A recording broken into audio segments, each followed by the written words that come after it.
Impact Wrestling, before I get started, there's something I want to address because I didn't make a video on it, but I did find out about it by Andre Corbell. What happened to Scarlett Bordeaux, and I believe she went to Mexico, and she got groped near her ladies area. And I want to make this really clear, because this isn't the first time we had an issue like this, because already we had an issue when the lovely Taya Valkyrie knocked a beer out of some guy's hand because of an attitude he was giving off because he didn't like how she was acting. Here's the thing. It is a very difficult thing to really wrap your head around. You want to incite as a heel or face, you want to incite some type of emotion from the crowd that makes the show more enriching, particularly if it's being recorded. Now, if you know about the Dudleys, when they used to be in ECW, they 100% do everything they can to incite almost a riot. In some cases, they did it. In other cases, where there are really good faces, like Ricky the Dragon Steamboat or Hulk Hogan, you got people falling over themselves because they love them so much. It's an amazing thing when you do it right. But when the fans or the participants, like the talent, go a little too far, it's very hard to gauge when to stop. I'm not going to say that this was a perfect situation with Scarlett Bordeaux. The guy should have never grabbed her and grabbed her in a crotch or grabbed her breast, whatever else he was grabbing. He should have never grabbed her arms and grabbed her in the ladies' area, her snatch. It was inappropriate and it was wrong. And I'm making it very clear. That was not right what he did. What happened with Taya Valkyrie, that guy getting so pissed at her that once he said something that really ticked her off, she knocked the beer out of his hand because he did deserve it and then started spitting on her. That was also wrong. A fan shouldn't do that. But this is part of the business to a certain extent, and I'm not condoning it. But when you're trying to incite some type of emotion from the crowd, particularly if they're drunk or just don't give a damn, they want to just grab you and do whatever they're going to want to do, it's so hard to say that there must be a guideline of how far to go. Because sometimes people have to go a little bit farther than normal if you're going to get somewhere. But admittedly, at the same time, there is a point where you have to draw a line. It's very difficult. It's a gray area, and I'm not condoning when a fan grabs a woman or a guy for that matter. I know there are women that grab guys' crotches. It has happened. And when it comes to women, it's no different. The sexes shouldn't be grabbed. But if you're going to try and reach the people to the point of making them do something like that, it's a double-edged sword. I'm just saying it. And I'm really sorry that Scarlett got touched that way. It was just wrong. And thanks, Andre, for putting it on your channel, what happened to her. So, let's get to Impact Wrestling. I'm sorry this took so long.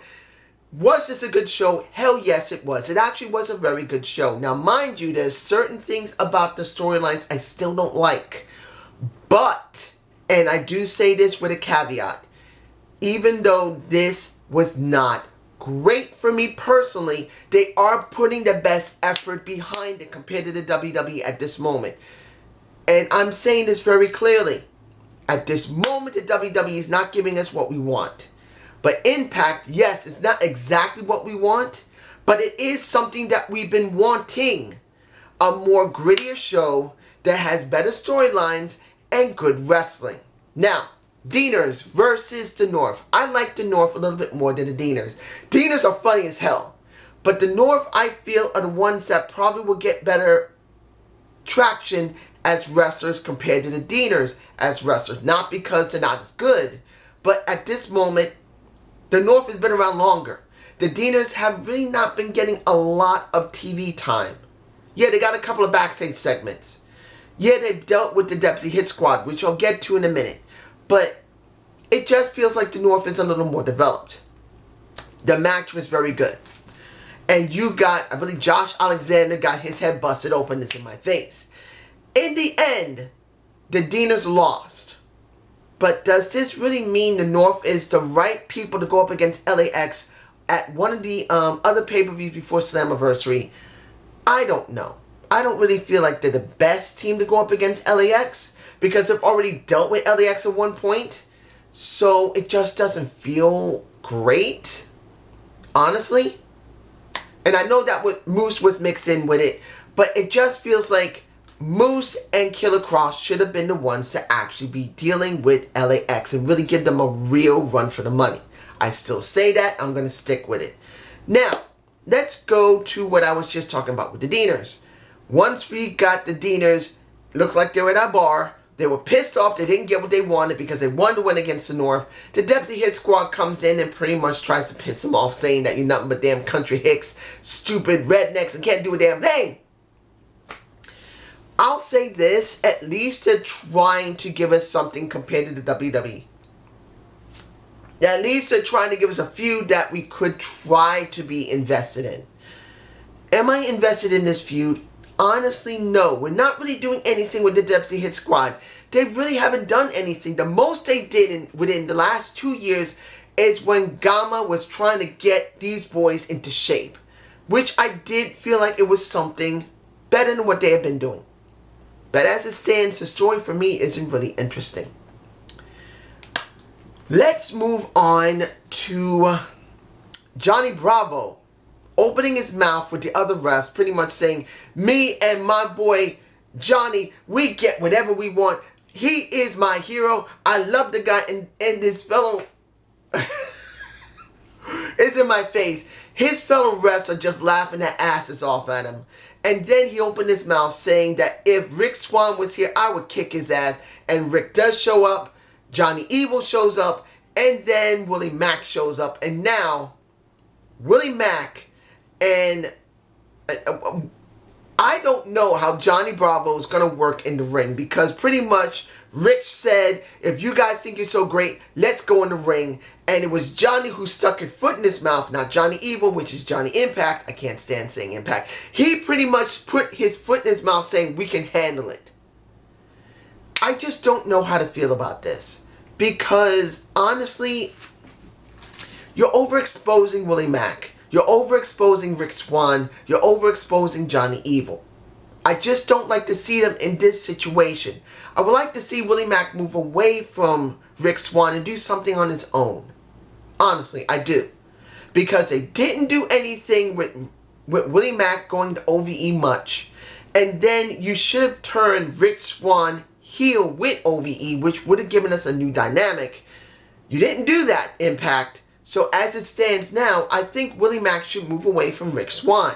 He just feels like he needs to be doing something else entirely different. Now, the one thing I thought was nostalgic. The church setting of Eddie Edwards and Killer Kross with a priest. You know what this reminded me of? I know many of you cats are not old enough to even know this movie because you probably weren't born during it. And this was the original Highlander. If you don't remember the scene of the church scene where both the Highlander and the other guy who got his neck cut by the Spaniard who played Sean Connery was the Spaniard, they had a scene in the church. And this kind of made me had that kind of nostalgia feeling of the church. I'll see if I can grab an image of it and I'll throw it up there. But essentially speaking, this kind of made me feel like it. Like they're doing a First Blood match at Slammiversary. And this is kind of making me think of Highlander, where there only can be one crazy guy. Or one who's so enlightened that he totally embraces violence. Because Eddie's saying to the priest, you know what? I don't know how to deal with this. I have a thought in my head to want to do violence. And I want it. So Killer Kross is pretty much telling him after the priest was gone, what's the problem? That you can't stand it, you want to be violent? Or that you want to embrace the violence completely? You want to be consumed by it? You need to know which one it is. So this is what I was getting from that. A vibe of the Highlander. Now, everyone else will probably see something entirely different, but this is just my point of view. Now, Volleyball versus, you know what? No, I'm not, yeah, I better go there. Because essentially what happened at the end of the show, I should cover that. Volleyball versus Sami Callihan. Now, admittedly, I was not fond of looking at this match because of what's going on between Sami Callihan and I'm not against Tessa being a strong woman. I just don't like the identity politics being put into wrestling. Look, we already know women and men have been wrestling one another for decades. It happens in wrestling. There's some women that are better at wrestling than men. There's some men better at wrestling than women. And for the last 6 or 5 months, Impact has been trying to make this like Hollywood, where Hollywood, as I've said before, Hollywood wants to make up to women because they got caught with their pants down legitimately by the social media. They got in trouble by it. A lot of directors, a lot of producers got themselves in big trouble and gone to court because of it. So they're giving us movies to appease women. Not to appease the men and women who have been acting for years, who deserve a better respect by producers and directors. No, they're only doing the women, and they're only doing most movies to make women look so strong and make men look so weak. It pisses a lot of people off. So when you see this in wrestling, a lot of people are not too fond of it. Now, I say this. If you're going to go there, go balls deep. Now, if you don't know what I mean, if you're going to go down something that's very divisive, go all the way with it. See where it leads you. Go down the freaking rabbit hole and deal with it. And in this situation, when it came to Volleyball dealing with Sami Callihan, it was a good match, but it's not about that. Sami, once he beat Volleyball, who did a great job, I actually did enjoy the match. Follow was damn fast for his size. He's actually lost a lot of weight and he's been able to move around much better. When it came down to it, you got Sami 100% calling out Tessa Blanchard, which was okay. I expected if he was going to call out, it had to happen. But in the back of my mind, I'm thinking this. One or two things have to happen here. You want to make this a really good story. You cannot let Tessa get over on Sami completely. If you do, it's going to be exactly like Disco Inferno.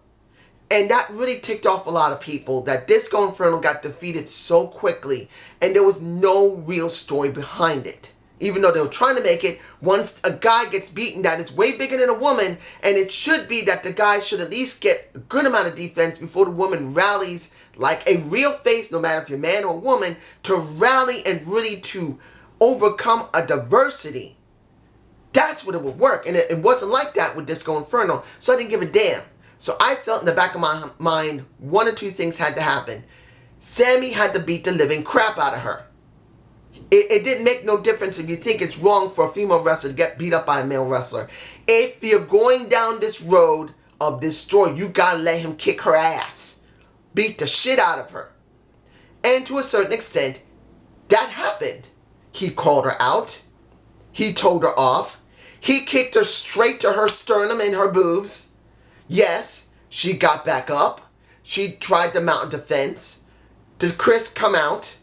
You got Sami taking the bat and whack her in the stomach with it.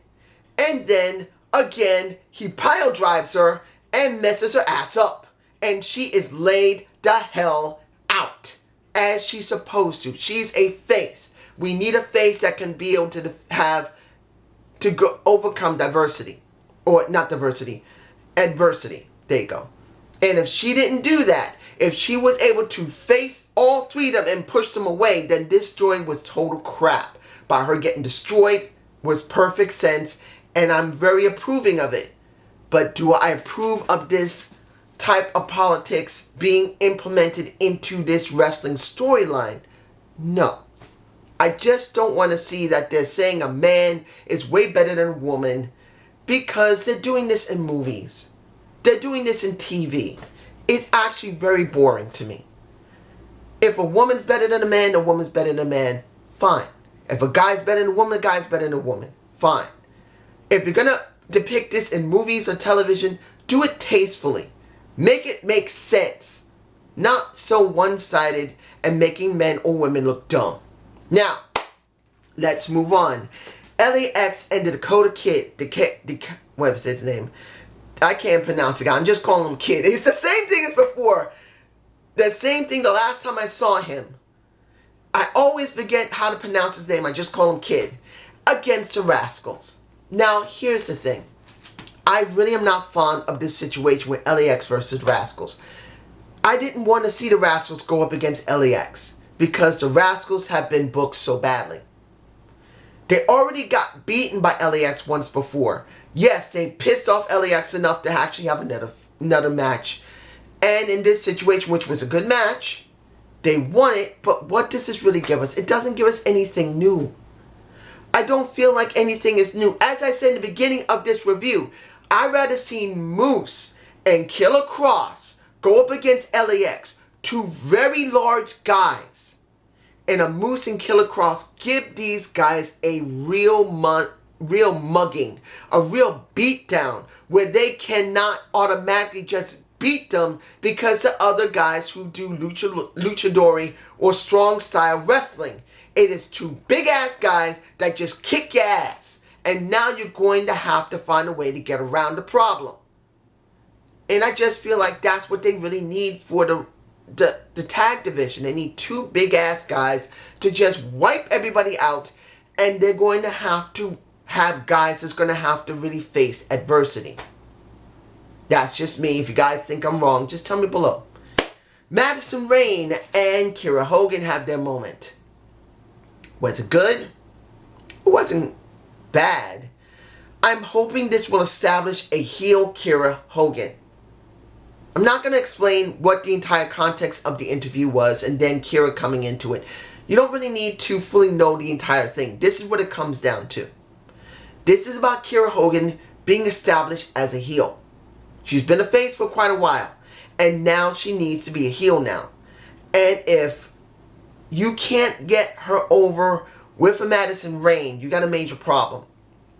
Because Madison Rayne is the catalyst for Kiera Hogan to become more validated. Because I know Kiera is going to be dealing with Jordynne Grace again. But we really need her to be a bad guy. That's just me. You guys tell me below. Next, a women's tag match of Havoc and Su Yung. I'm going to say this. One, Taya's boobs look amazing. They're in my face right now. Two, seeing these two together is not a bad thing. But the question's going to be this. Because they're going to have this situation where Taya has already asked Rosemary to help her deal with this so she can be able to get this chance to survive this before they go to their Monsters Ball match. And then Rosemary's going to get her shot later if she doesn't win it in Monsters Ball. What does this really give us? I just don't feel something here. Something is missing in the equation. Maybe it was because this was supposed to be about Rosemary dealing with the undead realm. They made this very apparent for months that Allie was influenced by Su Yung, Father Mitchell, and the undead realm. And not only have they gone totally away from it, it feels like it needs it.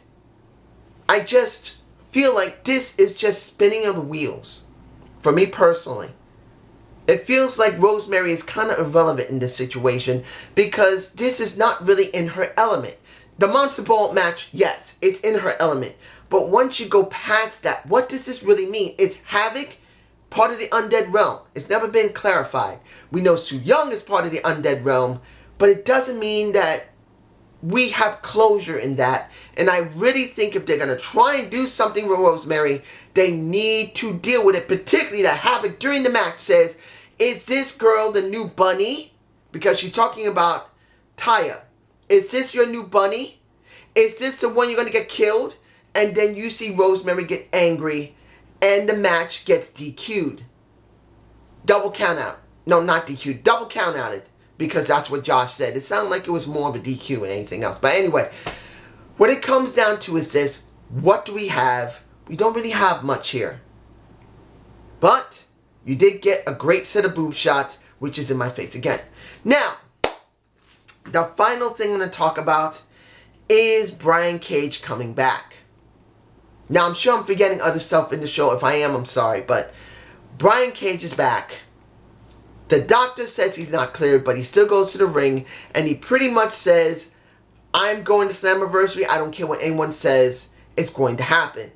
The doc comes out. The doc pretty much says, you're not cleared. He picks up the doc, and he F5s him. Picks up his title, and you think it's over, but then you have Big Mike come out and pretty much destroy a Brian Cage. He even throws him through a damn table.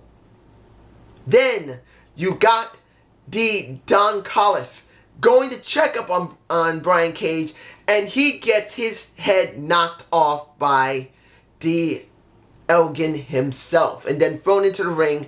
But then, when you think that Don is about to get pretty much F5'd, which I think that should have happened, you got Brian Cage rising as the machine that he is, takes off the neck brace, goes into the ring, they start hammering one another, and then they cut to black.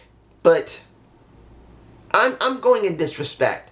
They're trying to hype up this match between the two, which is good. It's just, I don't know, there's something missing for me personally. I'm not sure what it is. Maybe it's because of the 3-month hiatus of Brian Cage and he couldn't drop the title. The thing that I think should have happened was that they were supposed to have a tournament. Instead of him holding the title for so long, he went well beyond the 3 week, no. I'm just upset about this because they went past the 30-day clause where he should have already dropped the title. He should have. And then they should have had a tournament to try and see who is the next one to become world champ. And it culminates in Slammiversary where he had to hand over the title. That's why I think this should have actually happened. But by him holding the title for so long, and understand, I like Brian Cage, but he was out for 3 months, 2 to 3 months, and he should have dropped the title.